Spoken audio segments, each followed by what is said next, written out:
بسم اللہ الرحمن الرحیم۔ حدیث مبارکہ۔ رسول اللہ صلی اللہ علیہ وآلہ وسلم نے فرمایا، اسلام کی بنیاد 5 چیزوں پر قائم کی گئی ہے۔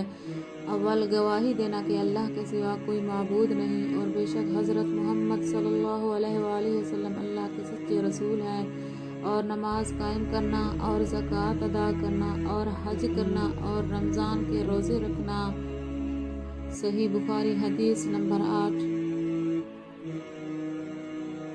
آپ صلی اللہ علیہ وآلہ وسلم نے فرمایا کہ ایمان کی 60 سے کچھ اوپر شاخیں ہیں، اور حیا شرم بھی ایمان کی ایک شاخ ہے۔ صحیح بخاری حدیث نمبر 9۔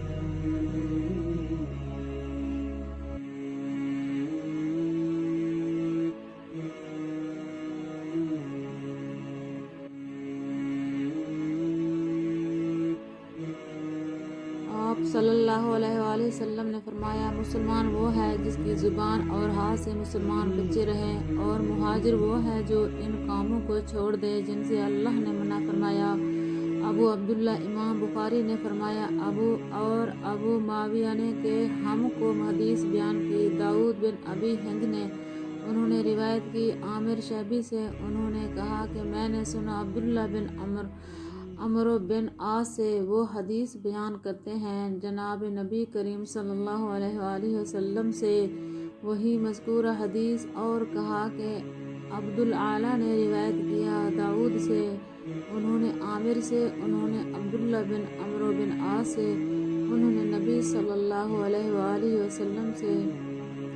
صحیح بخاری حدیث نمبر 10۔ لوگوں نے پوچھا، یا رسول اللہ، کون سا اسلام افضل ہے؟ تو نبی صلی اللہ علیہ وآلہ وسلم نے فرمایا، وہ جس کے ماننے والے مسلمانوں کی زبان اور ہاتھ سے سارے مسلمان سلامتی میں رہیں۔ صحیح بخاری حدیث نمبر 11۔ حضرت صلی اللہ علیہ وآلہ وسلم نے فرمایا، تم میں سے کوئی شخص ایماندار نہ ہوگا جب تک اپنے بھائی کے لیے وہ نہ چاہے جو اپنے نفس کے لیے چاہتا ہے۔ صحیح بخاری حدیث نمبر 13۔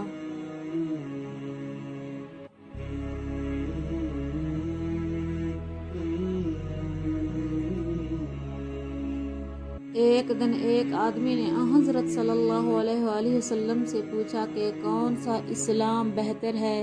فرمایا، یہ کہ تم کھانا کھلاؤ اور جس کو پہچانو اس کو بھی اور جس کو نہ پہچانو اس کو بھی، الغرض سب کو سلام کرو۔ صحیح بخاری حدیث نمبر 12۔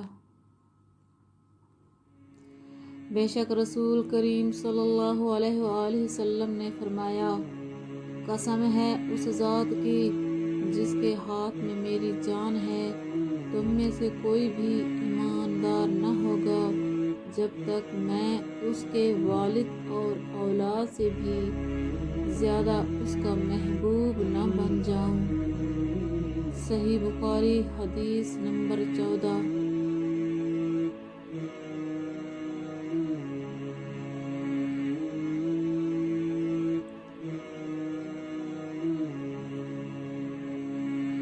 حضرت صلی اللہ علیہ وآلہ وسلم نے فرمایا، تم میں سے کوئی شخص ایماندار نہ ہوگا جب تک اس کے والد اور اس کی اولاد اور تمام لوگوں سے زیادہ اس کے دل میں میری محبت نہ ہو جائے۔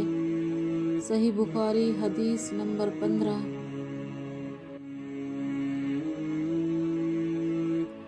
وہ نبی کریم صلی اللہ علیہ وآلہ وسلم سے آپ نے فرمایا، 3 خصلتیں ایسی ہیں کہ جس میں یہ پیدا ہو جائیں اس نے ایمان کی مٹھاس کو پا لیا۔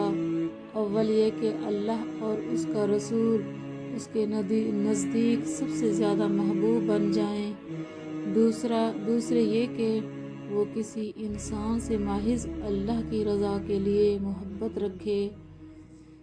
تیسرے یہ کہ وہ کفر میں واپس لوٹنے کو ایسا برا جانے جیسا کہ آگ میں ڈالے جانے کو برا جانتا ہے۔ صحیح بخاری حدیث نمبر 16۔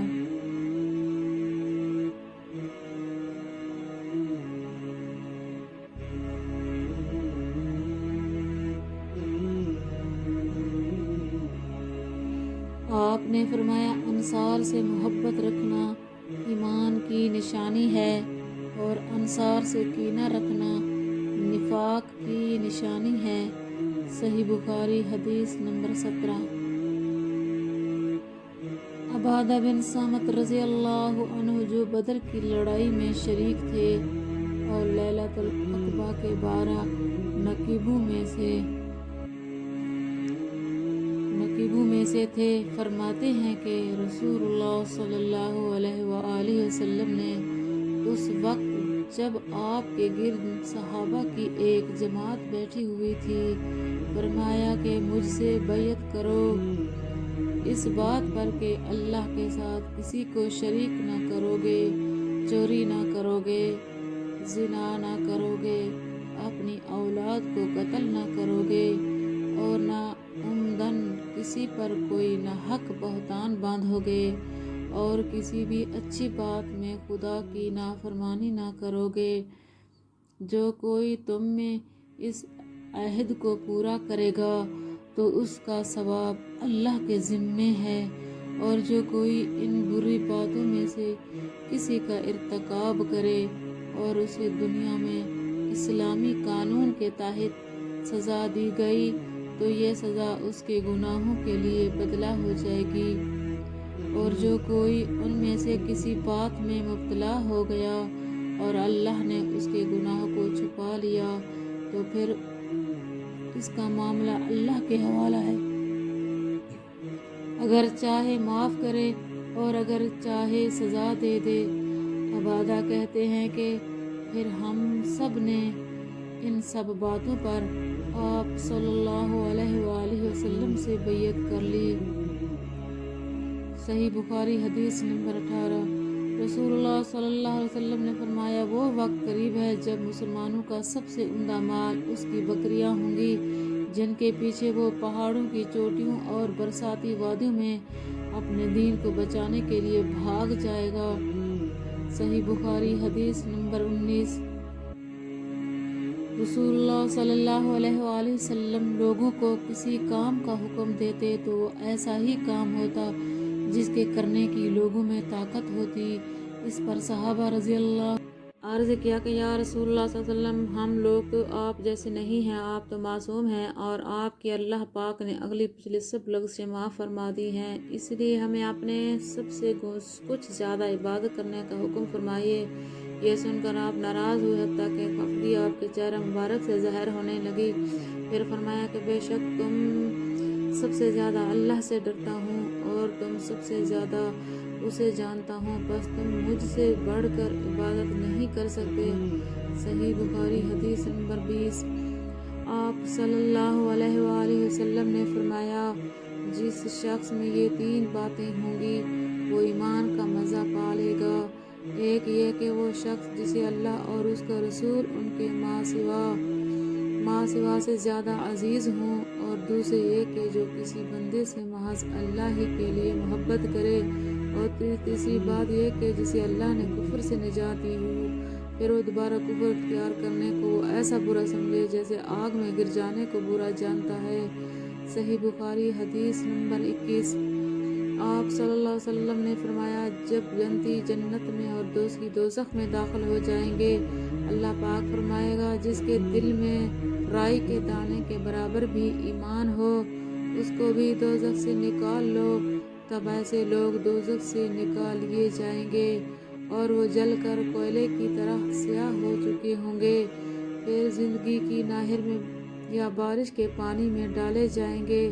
یہاں راوی کو شک ہو گیا ہے کہ اوپر کے راوی نے کون سا لفظ استعمال کیا، اس وقت وہ اپنے دانے کی طرح آگ اگائیں گے جس طرح ندی کے کنارے دانے اگاتے ہیں، کیا تم نے نہیں دیکھا کہ دانہ زردی میل پیچ در پیچ نکلتا ہے؟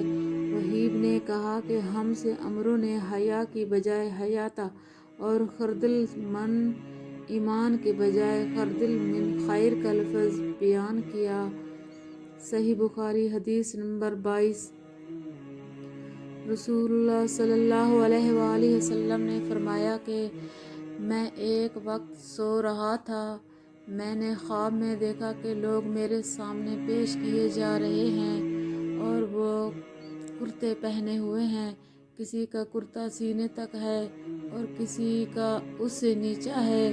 پھر میرے سامنے عمر بن خطاب لائے گئے، ان کے بدن پر جو کرتا تھا اسے وہ گھسیٹ رہے تھے، یعنی ان کا کرتا زمین تک نیچا تھا۔ صحابہ رضی اللہ تعالی عنہ نے پوچھا کہ یا رسول اللہ اس کی کیا تعبیر ہے؟ آپ نے فرمایا اس سے دین مراد ہے۔ صحیح بخاری حدیث نمبر 23۔